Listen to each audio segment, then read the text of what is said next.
one. Hi, friends. Hello. I did it on one. I should have done one and hi, everybody. Welcome to the Dungeon Cooldown. Happy Monday. It is October 3rd. Woo. Hey, friends. I'm seeing everybody in chat. I'm seeing some new folks. So we've already got a hype train starting. Thank you, everyone. Weston Hoffer, welcome. And Deep Democracy. Thank you, by the way, again, for the amazingness of the gift sub bonanza that happened last week. That was amazing, guys. Amazing. I mean, it would have been a great episode anyway, and then when you like layered on top just so much stuff of everything that happened, it was like, wow. And Sven Eddie gift and subs, thank you so much. But yeah, it was such an incredible episode for so many reasons, and this week is going to be incredible for a whole other batch of reasons.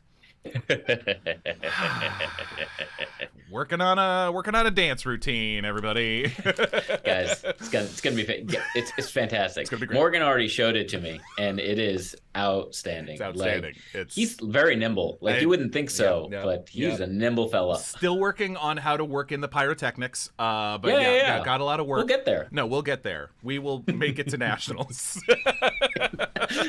Make it to nationals. Come on. Make it to It's become a Bring It On sequel. Hi, everybody. But yes, I'm joined here. It's me, Morgan Peter Brown, and joined today by Adam Slemon. Thank you, my friend. Thank you for being here. Thank you for having me. The fanciest wizard this side of the North and South Islands. A good sir. Do you wear the mask all the time now, or I mean, does the mask exist? Wait, yeah, the mask is a physical thing. It's just now you guys can see it. Oh, okay, cool. It's don't. What's the Batman quote? It's like, I didn't choose the mask. The mask. Never mind. That's not inaccurate. The mask chose you. Yeah. But yeah, we have a lot to talk about today. We've got some questions from you folks. As always, drop some questions in chat. This is our companion show to the Dungeon Run. If you don't know, visit patreon.com/the Dungeon Run. The VOD of this will be available there for a good while to our patrons exclusively. But lots of amazing stuff going on. As we have always said, you can get some free digital items for certain levels of patrons, and it's coming. You get to see TPK or Slay, which Slay or TPK. I am very proud of. I think we're about to drop another episode of Slay or TPK today or tomorrow. Cannot wait for it. Yes. Oh no, Drew from IT wants you to do a Slay or TPK of the Funky Librarian dance. I don't know if my ego can handle that. Savage, Drew. Please don't. No, it's fine. Yes. Oh, and Brenna's reminding us that we have to go to regionals before nationals. Oh, that's true. But you gotta set you gotta set high goals. Yeah, exactly. If you don't shoot for the stars, you might not land on the moon, right? Is that That's it? That's it. I think that's how the saying goes. Sure, because the stars. Yeah, whatever. Anyway, it's gonna be a fun one today. Oh, Idaho Judd says they bumped up their Patreon just to watch Slayer TPK. Oh, dang Idaho right, Judd. you did. Thank you. Dang right, that's you amazing. Did. That's right. But there's cast secrets. There's lots of other cool stuff up there. Yeah, totally. But we got a lot to get to, so I want to dive right in. We have our first. Wait, we got a Patreon question. Hang on one second. I think. Is it why isn't your head on screen? No, yeah, that's right. Sorry, I'm dealing with two screens right now. I can't run the cooldown on my main computer. I have to run another one. So if you see me occasionally doing this, it's because I need to see the other monitor that this monitor is in front of. It's just a little peek behind the scenes for you guys at home. Tapartos getting straight to the important questions from episode 10, which is, who's the first one who gets to ride the wolf pup once it gets big? Ooh. I mean, Shanonymous, I see you subscribing. Thank you so much. Shanonymous was one of the heroes of Wednesday night, by the way. Thank you so much. I saw all of those gift subs you dropped. That was incredible. Thank you so much. It was awesome. We love it. Joe, I'm right there with you. I think Otto has obviously got to be first up to ride Slushy, the pup. Yeah, I mean, they are the smallest of all of us, so they can ride it the soonest. Correct. And I just see Otto jumping at that opportunity as well. My hair is doing fascinating things today. I just want to warn chat, and I actually said to Adam before we started, I'm like, I was going to put on a hat and then I'm just going to let people experience my hair today. Anyway. Agreed. Yeah, no, he's currently dog-sized because winter wolves are quite large. I still can't get over the fact that the dog talks. That's amazing. I can't. That's amazing. I was like, and there was several. By the way, if you're not on our Discord, get on our Discord. Our Discord is one of my favorite places on the internet. It's amazing. And there were lots of people dropping Scooby-Doo memes after the end of last week's episode. Rightfully so. It's true. They made Cristobal the driver, which is probably the smartest choice. Right. Well, and and they put us in the mystery van or the mystery machine. And I think, and correct me if I'm wrong, I think that if I had to guess, it would be Saint is Daphne, Val is Fred, Otto is Velma, Coco is Shaggy, Yep. and then I said Cristobal is Batman. Exactly. I'm like that special guest that comes in every once in a while, like when Kiss shows up. That's or the Harlem Globetrotters. Carol Burnett. Exactly. Here comes Cristobal. That was really, boy. If you're not a certain age, you probably have no idea what we're talking about. Nope. It's okay. Back in the day, Scooby-Doo used to have some very surprising guests used to join them on their adventures, like Batman and Robin. It was amazing. I actually worked for Disney for a while, and we had to QC. Yeah, one of my jobs was QCing films, and so I had to watch all those old school Scooby-Doo movies. Had to. And had to. Yeah, it's true. But then I also got to watch like more recent ones where they had like Bobby Flay is on a Scooby-Doo movie. What's her name? Another big the mamas chef. and the papas drew for my Rachel Ray.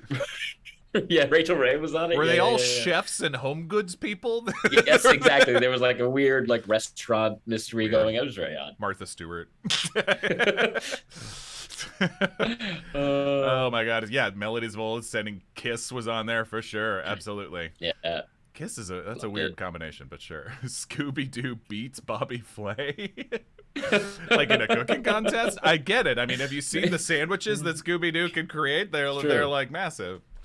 Like, he'd be amazing as a short order cook because he just like got those out there. You know what I mean? Like there was no delay.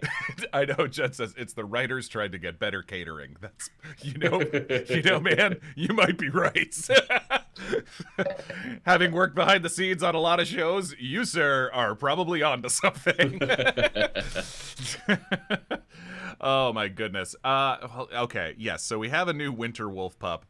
This is, I don't know if you've had this, which is like, it's an experienced D&D player thing. It's like, oh, we got a pet. And then the worries happen. You're like, oh no, we got a pet. We have to protect the pet. Oh no. especially because it's not an old pet. It's like a very young pet. It's a puppy, yeah. And in campaign 1, we had Meep, who was incredible and lovely, but also had a built-in lovely thing being a phoenix that it could die and be brought back shortly afterwards. I don't know if puppies work that way. No, I don't think they do. And the worst part is it can speak. So if it does get grievously injured, it can tell us how badly hurt it is. Oh God! Exactly. Exactly. Oh no! Oh no! Oh no! That's part of that thing. Was my wife and I have 2 cats, as Chad, I'm sure, has seen many pictures of my cats over the years. And part of me is like, I really wish my cats could talk. And then every now and then I'm like, I don't know if I wish my cats could talk. No, my dog is too smart for that. I don't want my dog speaking. Hey, bro. She'd figure out how to use Alexa like that. Oh, you know my God. Yes. Torture. Yes. Yeah. No, I love our cats, though. Oh, see, Joe, I see a lot of tears in our future. I know. We're going to make this into a dog movie? Oh, God. Oh, God. Episode 10, I mean, so a lot going on. Had the fight with the Ents, but then, like, it was quite a packed episode. Not just the bonanza of the gift subs, as we said, improvised songs, all this stuff going on. But then we had a pretty climactic fight, which, I mean, Otto, Serena, just going right for the throat. Who knows how many more hit points that thing had? She went right for it. Stone Druid, oh, thank you so much. Welcome. I literally downloaded Twitch and subbed after watching the Funky Librarian song. Thank you. That's great. Yes, but welcome, Stone Druid. I appreciate you. We did post a clip. I was like, we're referencing the Funky Librarian a lot last week. I did create a clip and put it on all of our social medias. It's like there's some new viewers who might not have any idea what the Funky Librarian is. So here, things like the fruitcake that have been going on in the dungeon run for years. Some people just might not have no idea what we're talking about. But so that Ent fight might have gone on a lot longer, but Serena found the kill switch basically. Right. Well, also I love that like Jared was controlling Unre, and he was getting in the fight with the other Ent, and they just couldn't do any damage to each other. Just kept him busy, which fine. Yeah. Just like a little out of this. We're fighting for our lives the entire time, and then you just look over to the right the whole time, and it's this massive chimera and tree just going like this for 10 minutes. my favorite fighter in that episode was Coco, though, because Coco just got slammed, like wrecked, and she just got right back up and was like, rush right in. I'm going right back in. I'm like, you have a bow. Use the bow. You're down to 5 hit points like that. Oh God. Yeah. Coco's battle tactics. We're gonna see how those continue to evolve. Yeah. As someone who just came back from the afterlife, I recommend falling back. Not great. Yeah. I think it's funny. I mean, I think Val is obviously the tank. A tank of the party, not just because I have a lot of hit points, but also having the echo, which is pretty useful as kind of a distraction and keeping people busy. It only has 1 hit point, but it can keep people busy for sure. And we're working out our strategies. Jessica and I were talking about, like, even though Saint is quite big, just buffing us more. It's like gotta get with like Bless and Bane and stuff like stuff that kind of things. It's interesting because I'm still trying to figure out how best to use Crystal Ball. Sure. But then the first time he actually activated his Blade Singer ability and went into battle, he died real fast. So and the thing is, I was like, game mechanics wise, I had an AC of 20. Right. Jared and I talked about this last week. They're like, your AC was 20. It was valid, and then he just couldn't roll below a 23. Right. So Cristobal is not wanting to run into battle like up close and personal anytime soon. Yeah. And it's going to take someone like that being forced upon him before he does that. But that being said, like, that kind of takes away another frontline-ish fighter. Yeah. I mean, I think Cjo says grease everything.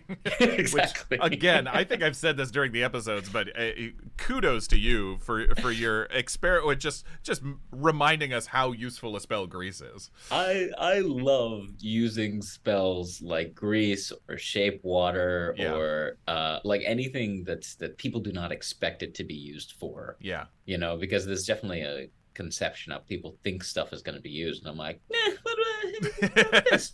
Well, it's also as a melee fighter, I greatly appreciate grease, because if it knocks somebody prone, I just get to run up and get advantage on all my attacks, which is real nice. Exactly. I'm a fan. Thank you. Appreciate it. Keep it up. But yeah, I think we're still figuring out all of our tactics. Excuse me. Sorry, I burped.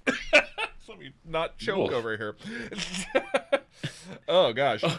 Sorry. Well, see, Just Jules says, I'm starting to worry the Crystal Ball is never going to investigate anything ever again. Well, see, Just Jules, that's why me training Otto is so important. Help me out here. Help me out here. There are so many magical items that our party possesses. We have so many.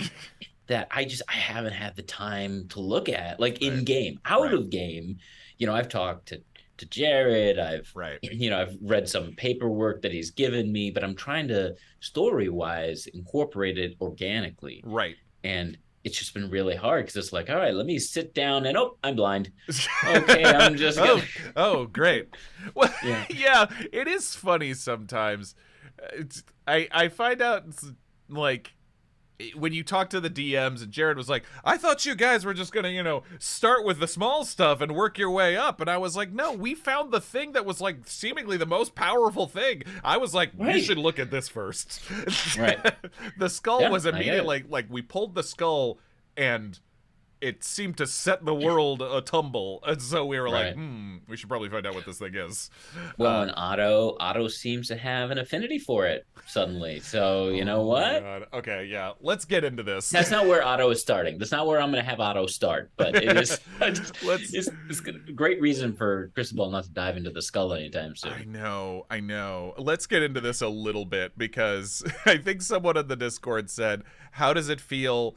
Now that it feels like 2 of your party members might be warlocks, and 3 if Otto can turn the skull into its patron. Into their patron. Oh, that's hilarious. That's hilarious. Oh my gosh. Warlock. The skull. Right. It's like those things from the claw. Yeah, it'd be amazing. It'd be amazing in Serena's voice. Oh gosh. Well, I mean, yeah, there's okay, and actually, Chafrikas had a good question about this on the Patreon. Let me pull this up. Let me do my little head swivel thing to find the question.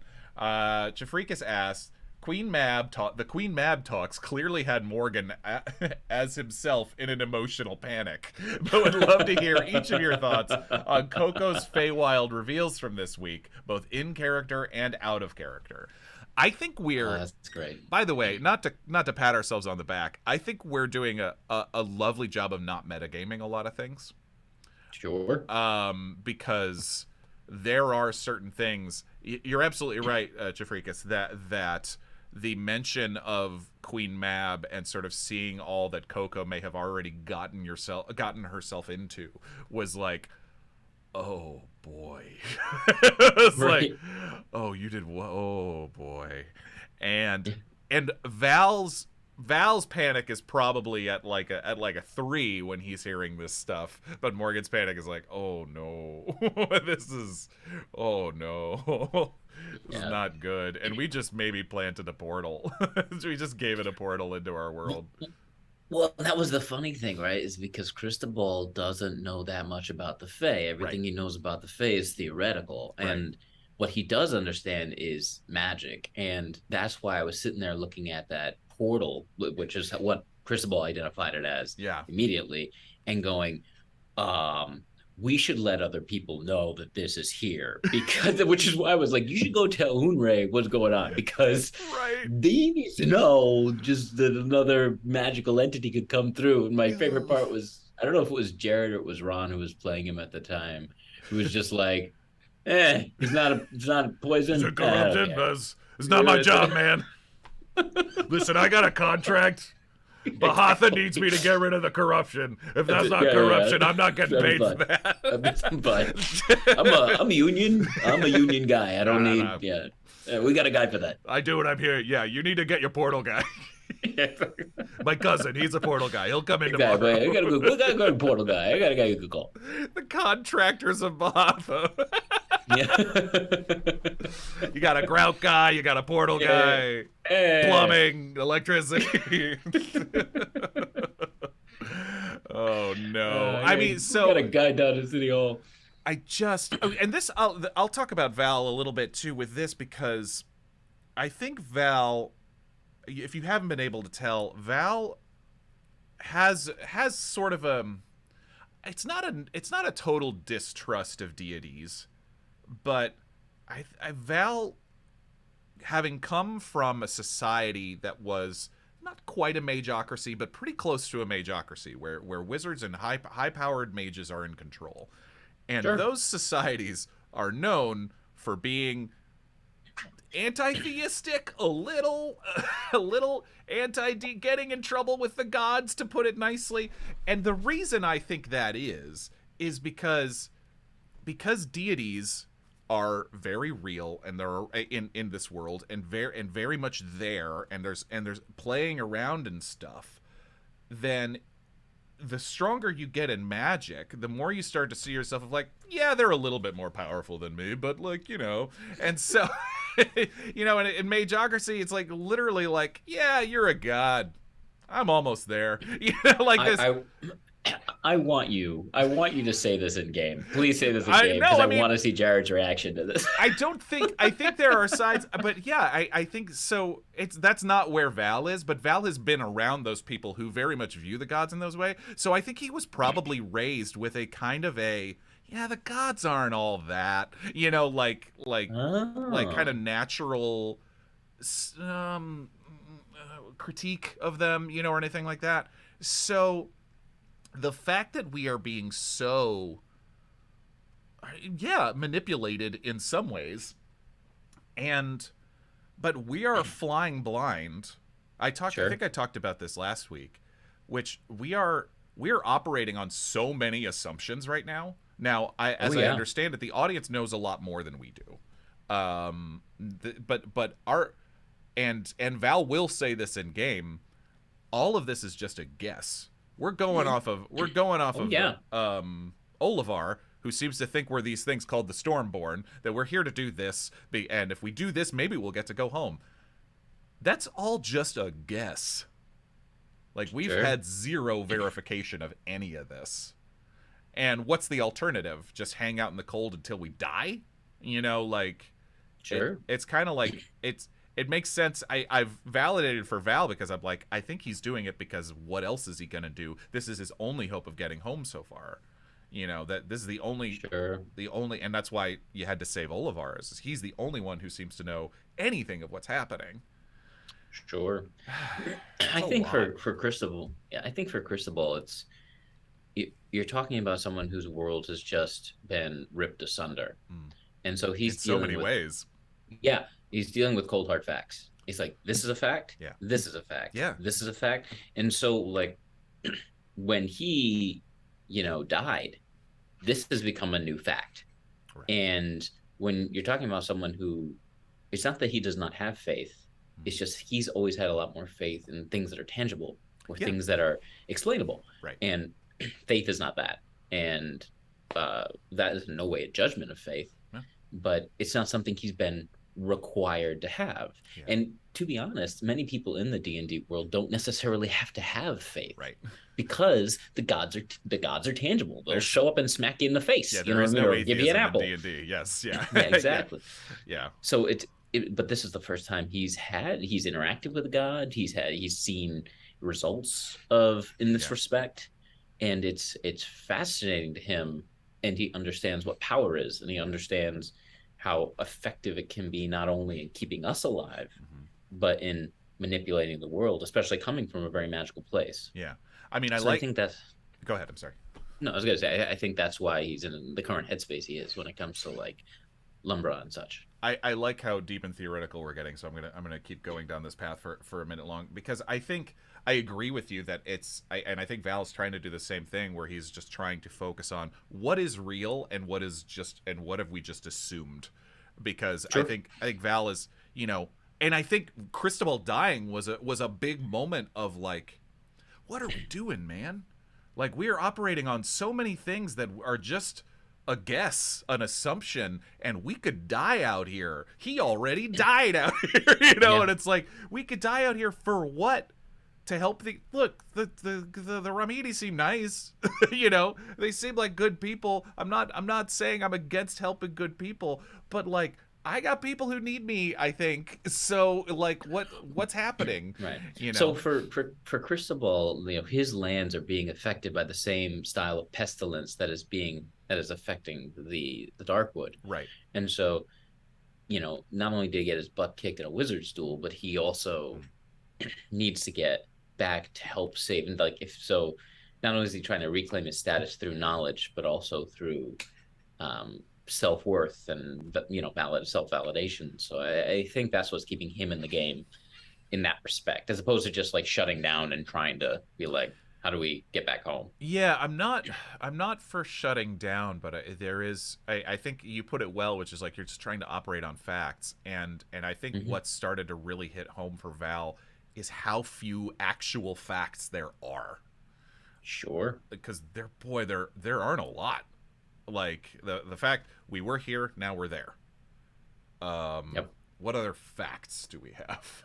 Like, you know, It's cold. It's real cold. It's real cold. These people have been nice to us. The 5 of us are trying to stay alive together. Like all this stuff. It's just and the rest of it is kind of just pulling for strings, trying to tie things together. I think this makes sense, but I don't know. You know, and it's like, right. Yeah, and I think that's Val's impatience is starting to kind of like what I'm gonna start to need some answers here. Sure. Yeah, and you know, maybe if you give Cristobal and Otto some time, if we give these guys some time, I'm sure right. In and out of game we can find some answers. But yeah, I've seen a couple people saying Infinity Hamster. I worried the party will get robbed if someone detects magic on us seeing all the items. Yeah, we're carrying around some heavy hardware. That we need that we don't know what most of it does. Yeah, I'm just radiating magical energy right now. Right. Yeah, the FF Go-Go's saying, what do I plan to do with the 6-finger glove that he can't wear? Well, what says I can't wear a 6-finger glove? I could just shove a little stick into that other finger. You know what I mean? Correct me if I'm wrong. Is it a glove? I felt like we were told it's a gauntlet. But I felt like we were told that it's not. There's no opening. Right. Right, there's like now maybe there's something magical that it will open up. Yeah, it's solid right. as Dungeon Speedrun says. Yeah, what was weird. I was like, it's more like a hand. Yeah. Oh, so you guys assume that I can't do something magical to allow myself to wear that. I see. All right. Okay. I have a tome of an instruction manual, True. like the Ninja Blender guide. You know how to. Instruction manuals this big. I'm sure it could do all sorts of things. Let's just episode 11 is just gonna be all identifying. Just gonna sit here, just identify. Just like, you know, Frida, do me a favor, just block that door. You know, hang out with Oliver. He needs to rest anyway. We'll be out in 2 days. Yeah, right. Yeah, right. We're gonna figure out everything.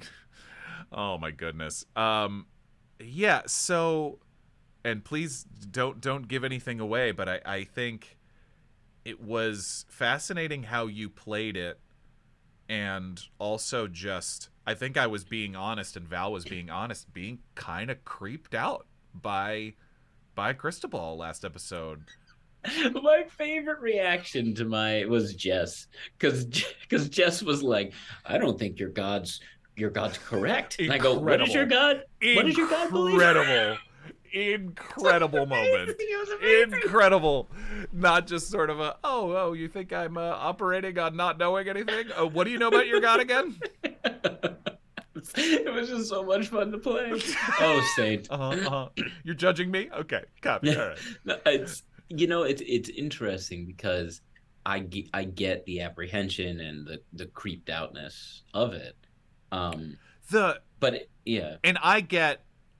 I get, and Cristobal did say this. Some of it was out of game, but you did say it as well that you didn't actually intend for that to be the case.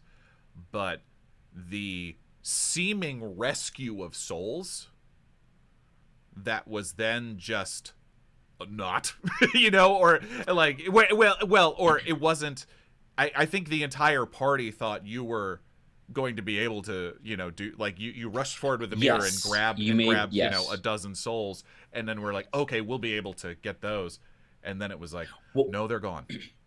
And that's the interesting thing is that was my first inclination, was to rush forward, like we're doing it in rounds. So my first round, I was like, I'm rushing forward with the mirror. Right. The idea is I'm going to capture the souls and be able to put them back in people's bodies. Right.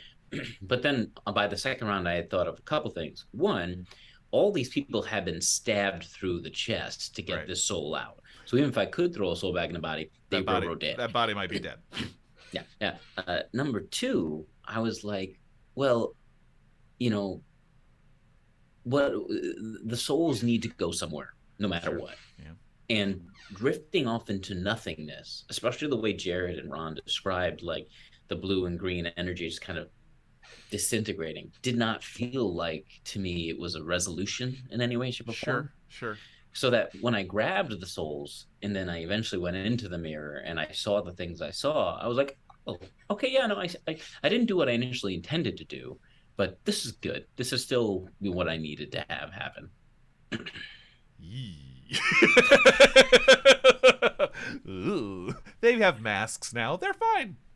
Yeah, but you don't know what that means. I don't. I Just, don't. Everybody It's is creepy, dude. I'm going off of what I see, and what I see is creepy. That's funny. I'm not here to judge. Not here to judge. But yeah. I mean, Ryan Winters, can the souls be brought out and saved? It doesn't seem like it. Not with the information we have in front of us. So I think it's a good question. Can they be brought out and saved?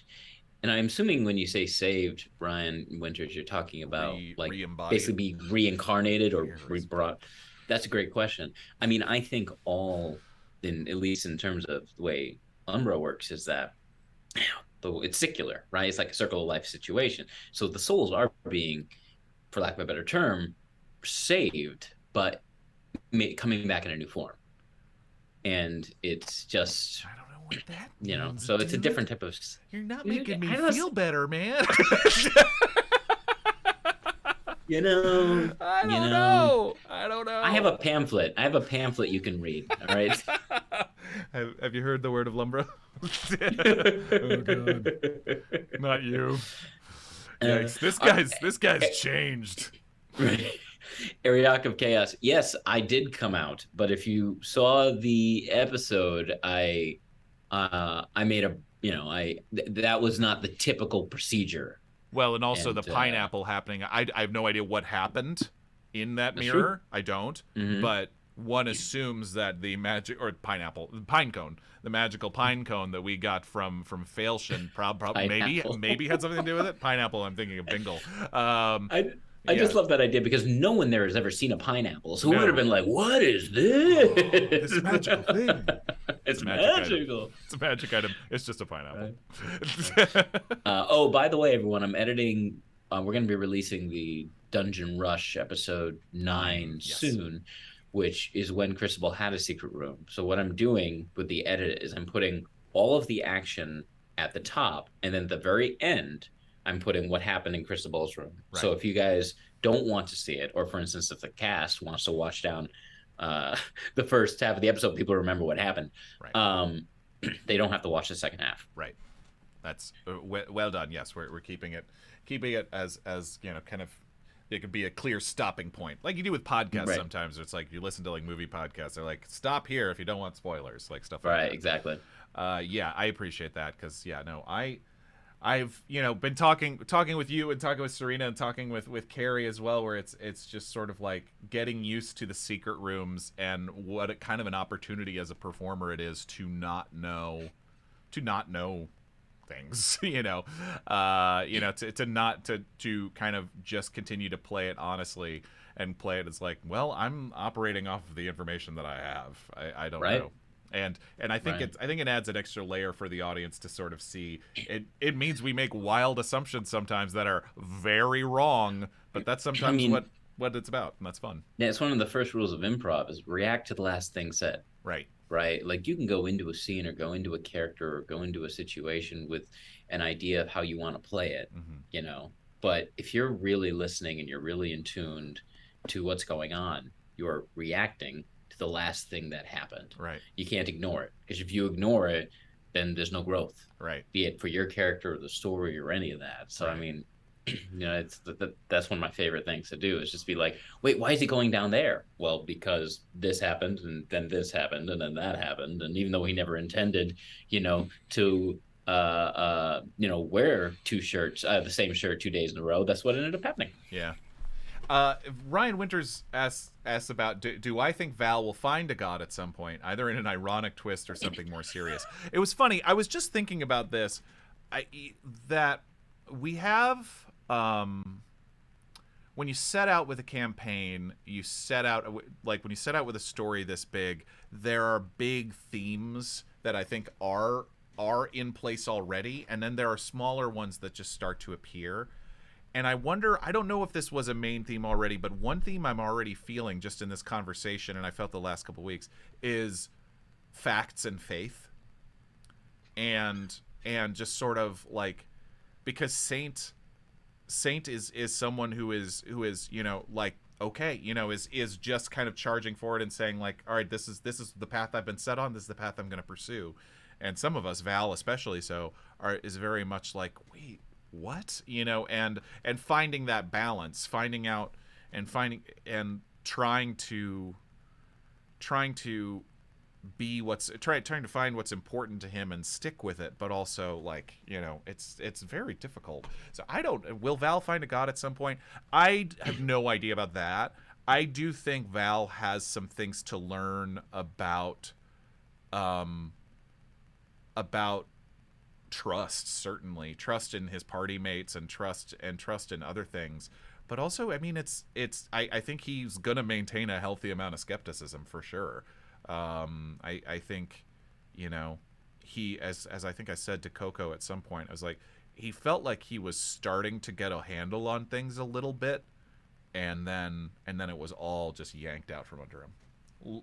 It was all yanked out from under him, and then he was transported to the other island, and it was really yanked out from under him. So it was like, oh man, you know, so you have a guy who was he was like identifying himself in with very specific things, and now all those things are gone. All those things that he thought made him him. And there's an opportunity in that, for sure there is. But I don't know how quickly he's going to be able to make that adjustment. Yeah, Val, Ariako Chaos, Val is mad at the gods. Val's mad at the gods for snapping all of us out of our lives, and with no explanation. And you know, Olivar has told us that we're the Stormborn, and that we're noticing little similarities, as you said, like, well, this is similar to some of the things that are happening around both islands and everywhere. So it's like, maybe we can do something about that. But it's all maybes right now. It's all maybes. And so it's like, what are we really doing? Can I get some real answers? Because here's what I know is real.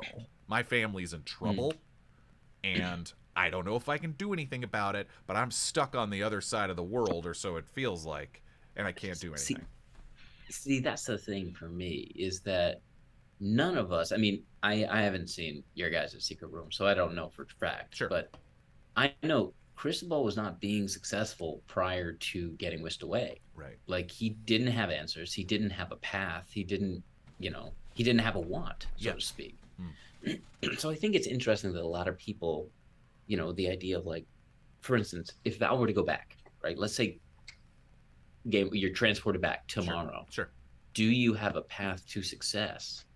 Well, does Val have a path to success, or even like a path he would try to go down? That's a very good question, and I don't think he does, but it's part of this, and this is a very Morgan thing too, where it's a control thing, where even if you're not sure I could do anything, you know, like think of a situation that you're not the guy to fix this situation, but the fact that you can't be there and that you can't be present and that you can't do anything and you're just being held so far away drives you nuts. And that's, I think, what Val's dealing with. Sure. I think it's, I mean, this is an Adam thing, having spent so long in this damn business. He's like, you have this idea of, like, this isn't working. This isn't working, but I'm going to keep doing or trying this thing. And you get stuck in this thing for so long that when you can actually accomplish something, even if it's something that has nothing to do with what you're trying to accomplish. Like, for instance, I like building stuff. I'm not great at it, but I like building stuff, because at the end of the day, when I make my little dice box, I'm like, oh, I have succeeded in doing something. Nice. Yeah. Right. I have accomplished something. And like, I just did 20 push-ups, not just now, I've been on but I just did 20 push-ups, which is like, it's an accomplishment. It's an accomplishment. You know what I mean? And I think that is what gives Adam, and that's what I think also gives Cristobal, some semblance of peace and normalcy. Because if he were to sit there and dwell in where he actually is in the world and what he can't grasp and what he can't, rectify. Like, talk about an existential spiral, right? Because you're just sitting there going, well, I'm effed. Right. Yeah, there's some Shenanimous, I see your question, and I'll get into this as well. As I played I think there's a couple more back up top too. Oh, great. We should go back here. Yes, but about playing a cerebral character. Yes, James is a very cerebral character, that's for sure. Val seems like a deep thinker too. Is that a reflection of you as a person or just a preference for play style? I think I'm trying to differentiate James and Val very much so, because Val is not as smart as James was, and his wisdom is much lower. But so I think it's my play style, but I am trying to differentiate often with Val. Like, I think Val is much more willing to just charge into things and just kind of and just operate on the last piece of information that he has. And I think he's pretty defensive and pretty angry, and he's like but trying not to let that just paralyze him, for lack of a better term. Because what else can I do? And so I think he's being driven to action by these things. I don't know if Val's a deep thinker. I think, or if he is, he's not as successful at it. I think he's being forced to be a deep thinker because he's like, what? Like what? This. I just want to be like drinking a beer and having some nachos, man. You're making me contemplate life. Seriously, no. Oh, if you haven't watched Val's. Spoiler for Val's Session Zero. Val's Session Zero literally begins with him on a beach drinking a mojito.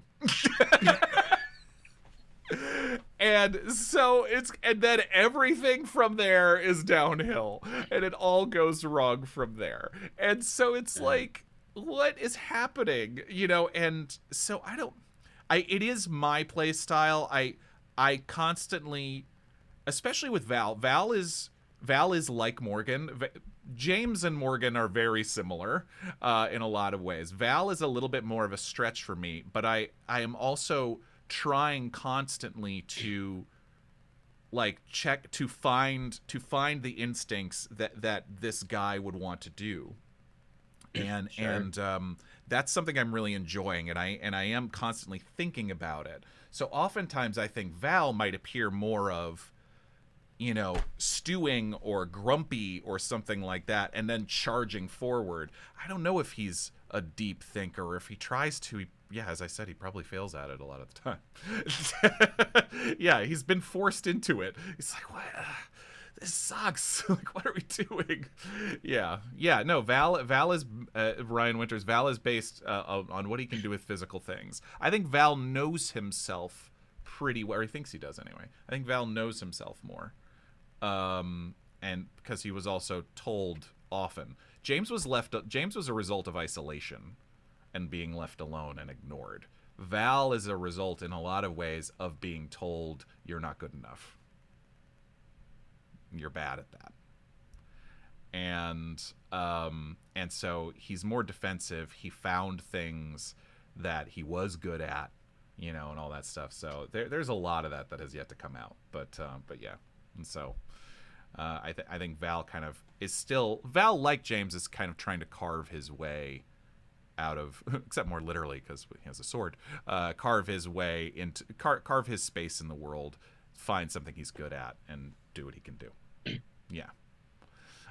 Any updates on Katie? Marge Thornhill asks. You might be seeing some Katie Michaels soon. We'll talk about that. Stay tuned. We'll see about that. What more questions do we have? There were some more questions up top. I know I saw them. Yes. Let me see. Well, but I feel like we barely scratched the surface of the Queen Mab Coco question, though. Let's circle back to that, actually. Oh, sure. So remind me well, no, it's just literally like, what are we as players worried about, and then what are we as characters worried about? I'll tell you right now, Cristobal is worried about another huge magical force entering into the equation where he's in a world. Our dance card is full. Right. Well, also, like, he is personally dealing with magic he's never dealt with before. None of this is arcane, you know. And if like the Fey magic Fey magic coming into the game. Like Right. he's like, that doesn't make any sense to me. So that's what Crispal's worried about. And it starts to give Coco's innocence, or Coco's go with the flowness, a different feel, because you're like, Right. wait, you did what? Oh, I mean, I won't lie. There was definitely between Cristobal's sort of like, what's Cristobal about now? And Coco's like, oh yeah, I told a super powerful archfey that I would do some stuff for her. There was definitely a moment last episode where Val's like, who are these people I'm with? Oh boy, like what? Sure. What is happening? Yeah, how are we gonna get like? Are we in it way deeper than we ever even imagined? Right. Yeah, I don't know. It's tough. I mean, I think, like with all campaigns, you have to find the things that bring you together as much as the things that like pull you apart. Oh boy, Ariok. If you all ain't worried about the traveling merchant and the weird stuff he wanted, you will regret it. I mean, we got into it a little bit. Oh yeah. I mean, I know. I know what I did. Like Adam knows what he did, and Cristobal kind of knows what he did. Yeah. But again, what just happened to him spurned that move. So it's, Jared and I talked about it last week. I think it was beautifully unmetagamey of Jessica specifically, because to go like, what does my friend need? You want my hair? Take it. Yeah, totally. Giving you my hair will bring him back to life. Yeah, take it. Even though as the D&D player, like, oh no. And so I actually loved the moment last episode of I think it was Val and Cristobal going like, yeah, it's not great. It's giving someone your hair or your feathers. No, it's not a good idea. They could do stuff with that. Yup. And I think Val already does feel some regret. I said it at the time, especially with Otto, because Otto giving away their feathers felt kind of just like an afterthought for that net that we didn't even use. Man, that I was just kind of like, I shouldn't have let you do that. I shouldn't. I think Val's kicking himself for staying quiet in that moment, and I shouldn't have let him do that. We could have gotten a bunch just for that Lacrota heart. I have no doubt we could have gotten a bunch just for the Lacrota heart, but they were just like, and the Lacrota heart, and I'm like, I'm too busy dealing with Jessica. All right. Jeez. Unknown axiom. He'll just call you up one weekend to help move a couch or something, for sure. That's probably what it is. That's what it is. I need help with a loan. Can you co-sign a loan for me? That's right. Let's see. Go back. Oh, Just Jules asked way back. Was it up to dice roll from Ron as to who the pup imprinted onto? Yes. Yes, it was. Yes, and it just so happens that it landed on Carrie, which makes complete sense. Yes. Yeah. That makes complete complete sense, right? sense. Yep. Yeah, absolutely. I think that's very funny. Yeah. Let me see. No, Dungeons. Yeah, it is really not metagaming to be suspicious of people who are willing to trade for hair. But also, if you don't know what they can do with that, then I think that's really the kind of like, it's just kind of like, okay, then you're like, you need what for that? Sure, yeah, of course. When the stakes are so high. That's what it is. It's. I completely agree with you that it's not metagaming to be like, why do you want my hair? But at the same time, your friend's dead, and there's an opportunity to bring them back to life for hair. Well, it's like Same with like the disease. Yeah, we heard disease for Cristobal. It's true. We heard so much that Ron was so surprised how much we didn't haggle, and I was kind of like, you guys, we were running out of time to save Olivar. Like, saving Olivar and saving Cristobal were 1 and 2, like 1A and 1B there. Or saving Cristobal. Well, put saving Cristobal first. We'll say Cristobal first, Olivar second. How about that? And so it was like, we did not have time, and it seemed easy. And it was just sort of like, and our characters didn't know to be afraid of, or didn't know enough to go like, it's like, hair for the life of my friend? Yeah, take my hair. What do I care?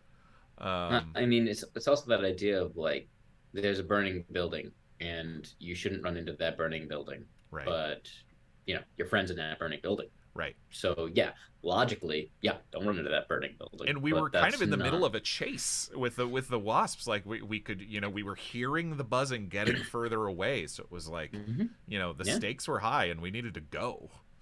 And emotional decisions are emotional decisions. That's right. It's absolutely true.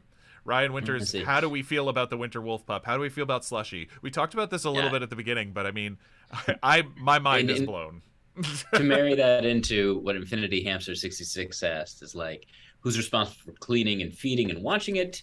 Since it will grow to a large size, how will the party handle it when it reaches a size where it can't walk through town? Like, right. Mm-hmm. These are all good questions.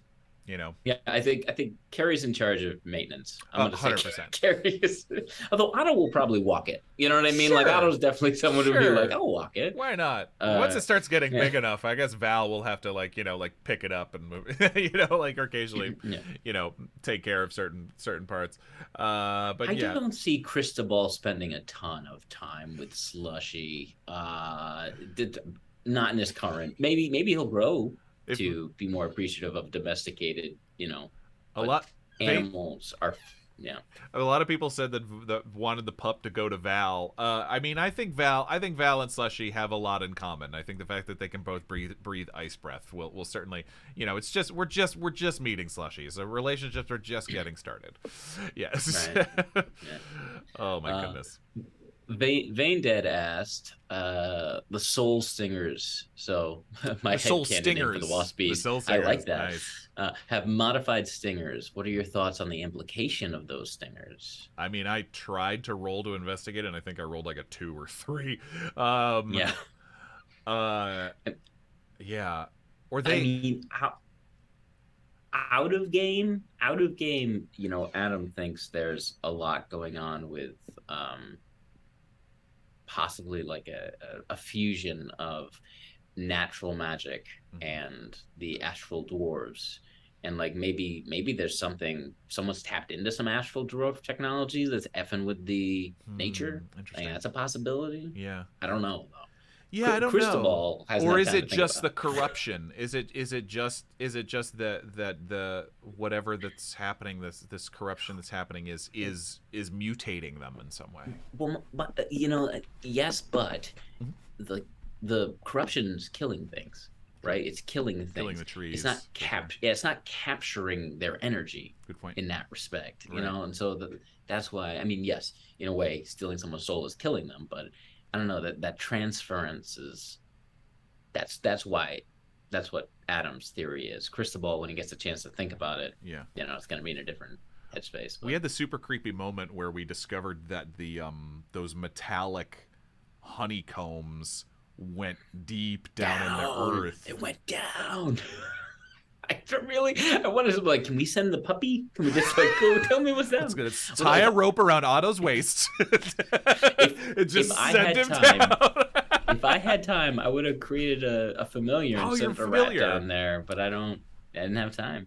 Echo Knights get an ability, I think around level 7, where you can send your Echo as basically a familiar 1,000 feet in front of you, and it works like a familiar where you are blinded and deafened, and you can see and hear through its eyes, and it up to 1,000 feet in front of you. So we got that to look forward to at some point. Nice. So just send my Echo down there. Go on, buddy. There's so many questions, and I feel like the end of episode 10 was such kind of a big moment. I think we're all looking forward to starting to unpack a lot of stuff now that Olivar is back, now that we've had something of a success, now that we're together. But there is definitely a big feeling of what now. Sure. JD illustrates, what if the Echo doesn't want to? That's a very good question, because we don't know how the Echo thinks or acts, right, or what it wants right now. It's a good question. Well, the other thing too is we haven't solved the problem with the Darkwood. Like we have not resolved it at all.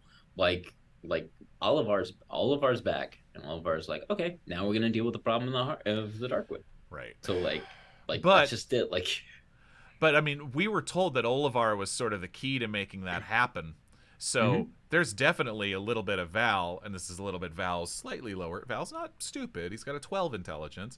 But there's definitely part of Val that's sort of like, all right, cool, we done?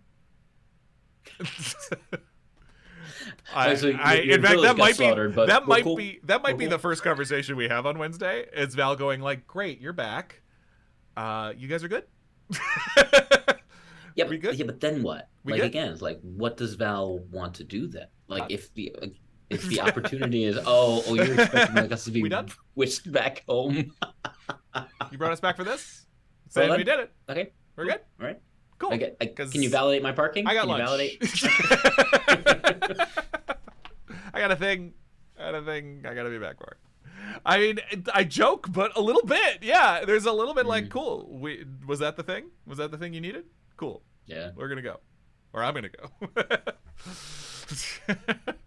Oh goodness gracious! Yeah, it has been relentless. But no way, there is definitely kind of a what now, and I'm very much looking forward to because we've gotten so many clues. Some of which apparently we've missed, according to Jared. Jared was like, "You guys have a lot more clues than you even know," and I'm like, again, I have a ton that I have to look at. I know. just in game haven't had time. I know. Again, I have some plans coming up. And we were properly scared by your first time trying to investigate the skull. So what were we supposed to do? Also that.